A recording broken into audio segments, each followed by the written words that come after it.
YouTube Tamil மக்களுக்கு வணக்கங்க. இன்றைக்கி ஒரு சூப்பரான சிம்பிளான ஒரு மாங்காய் பச்சடி தான் பார்க்க போகிறோம்.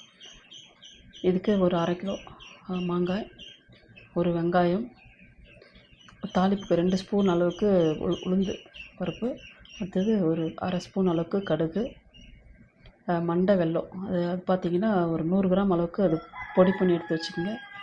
தாளிக்க 2 காஞ்ச மிளகாய், மிளகாய்த்தூள் 2 ஸ்பூன் அளவுக்கு. வெறும் மிளகாய்த்தூள் இருந்தால் நீங்கள் மஞ்சள் சேர்த்துக்குங்க. நம்ம குழம்பு மிளகாய்த்தூள் இருந்தாக்கா நீங்கள் அப்படியே போடலாம். இது மாங்காய் நீங்கள் உங்களுக்கு தகுந்த மாதிரி ஒரு 4 ஒரு மாங்காய் 4 பத்தையும் போட்டுக்கலாம். இல்லை உங்களுக்கு ஏற்ற மாதிரி ஒரு சின்ன சின்ன பீஸாகவும் நீங்கள் போட்டுக்கலாம். அரைஞ்சி வச்சுக்கோங்க. அடுத்தது வெல்லத்தை துருவி வச்சுக்கோங்க. வெங்காயம் கட் பண்ணி கொஞ்சம் ஓரளவுக்கு மிதமாகவே வச்சுக்கோங்க. ரொம்ப பொடியும் இல்லை, பெருசுன்னு இல்லாமல் மீடியம் வச்சுக்கோங்க. ஒரு ஸ்டவ் ஆன் பண்ணிக்கோங்க. கடாயை வச்சுக்கோங்க. அதில் முதல்ல மாங்காயை போட்டுங்க. ஏன்னா அந்த மாங்காய் முழுகிற அளவுக்கு தண்ணி இருந்தால் போதும். ரொம்ப அதிக தண்ணி நமக்கு தேவைப்படாது. அதனால் தான் முதல்ல நான் மாங்காய் போட்டுடுறேன். நம்ம இப்போது மாங்காய் சீசன்றதால நம்ம பச்சடி கொஞ்சம் செஞ்சு வச்சுக்கலாம். நம்ம எல்லாத்துக்கும் ஒரு தோசைக்கு ரொட்டிக்கும் சரி, சாதத்துக்கு தயிர் சாதத்துக்கு எல்லாம் நீங்கள் இந்த மாதிரி முழுகிற அளவுக்கு பார்த்திங்களா, மாங்காய் முழுகிற அளவுக்கு போதும். இதிலே நீங்கள் அதான் வெறும் மிளகாய்த்தூள் இருந்தால் நீங்கள் மஞ்சத்தூள் சேர்த்துக்குங்க. இல்லை நம்ம குழம்பு மிளகாய்த்தூள் நம்ம அதில் ஆட் பண்ணுறோம். அதனால் தேவையில்ல. 2 ஸ்பூன் அளவுக்கு மிளகாய்த்தூள். உப்பு பார்த்திங்கன்னா ஒரு 2 சிட்டிகை போடுங்க. நீங்கள் டேஸ்ட் பண்ணி பார்த்தா கூட தெரியும். ஏன்னா உப்பு இல்லாத எந்த ஒரு பண்டமும் நல்லா இருக்காது. அதில் 2 ஸ்பூன் கூட நீங்கள் 2 சிட்டிகை போட்டுக்கோங்க. இதில் அந்த வெங்காயத்தை நீங்கள் ஆட் பண்ணிக்கலாம்.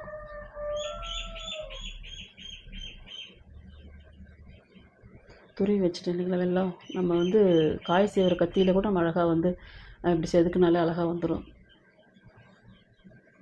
வெல்லம் பார்த்திங்கன்னா அந்த வெங்காயத்தை நீங்கள் ஆட் பண்ணி வேண்டியதான்.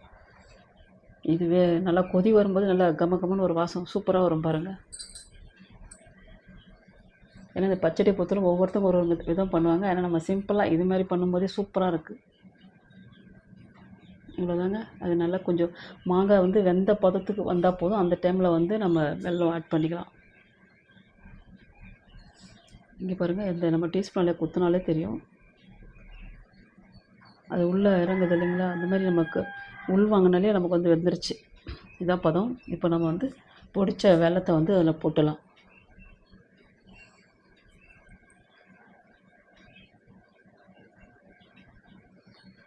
அதை தூவி நம்ம கலக்கி விட்டுட்டு, ரொம்ப இல்லை கொஞ்சம் ஓரளவுக்கு கொதிச்சா போதும். கொஞ்சம் திக்னஸ் கிரேவியாக வர அளவுக்கு கொதிச்சா போதும். நீங்கள் ரொம்ப வெல்லத்தை போட்டு ரொம்ப நேரம் கொதிக்கணும் அவசியம் இல்லை.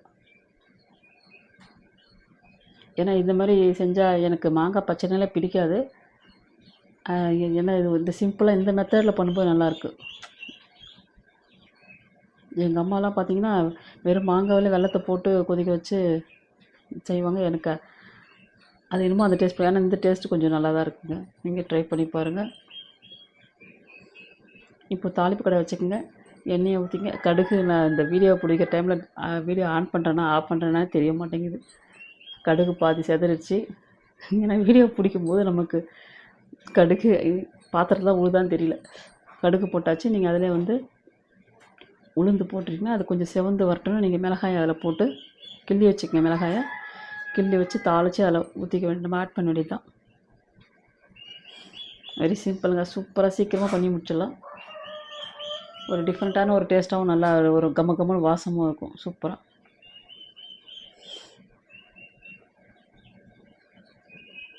அவ்வளோதான். மிளகாய் சேர்ந்துச்சுன்னா அந்த உளுந்து சேர்ந்துச்சுன்னா நம்ம தாளித்து கொட்டிக்க வேண்டியதுதான். Okay, ready.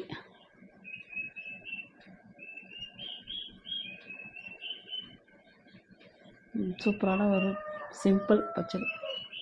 இது தாங்க. கிளறி விட்டுங்க. கொஞ்சம் கிரேவியாக வரும்போது நீங்கள் ஸ்டவ் ஆன் பண்ணிக்கலாம், ஆஃப் பண்ணிக்கலாம். இந்த வீடியோ உங்களுக்கு பிடிச்சிருந்தா மேன்மேலும் கோவிலை பற்றியோ இல்லை நிறைய விஷயங்கள் ஜோதிடத்தை பற்றியோ உங்களுக்கு நீங்கள் தெரிஞ்சுக்கணும்னு ஆசைப்பட்டீங்கன்னா என்னோடய வீடியோஸை நீங்கள் சப்ஸ்கிரைப் பண்ணி வச்சுக்கோங்க. பெல் பட்டனை டச் பண்ணி வச்சுக்கோங்க. உங்களுக்கு அப்பப்போ நோட்டிஃபிகேஷன் வரும். அது இல்லாமல் என்னோடய ஷார்ட்ஸ்லாம் நீங்கள் தவறாமல் பாருங்கள். உங்களோட குழந்தைங்கள பார்க்க வருங்க. ஏன்னா ஒரு உயிருள்ள ஒரு ஜீவன்களை நம்ம ஜீவனங்களை அதுங்களோட பிஹேவியரிங்லேயே நம்ம ஜோக்ஸ் போடும்போது ஒரு சூப்பரமான நிம்மதி நிறைவாக இருக்கும்.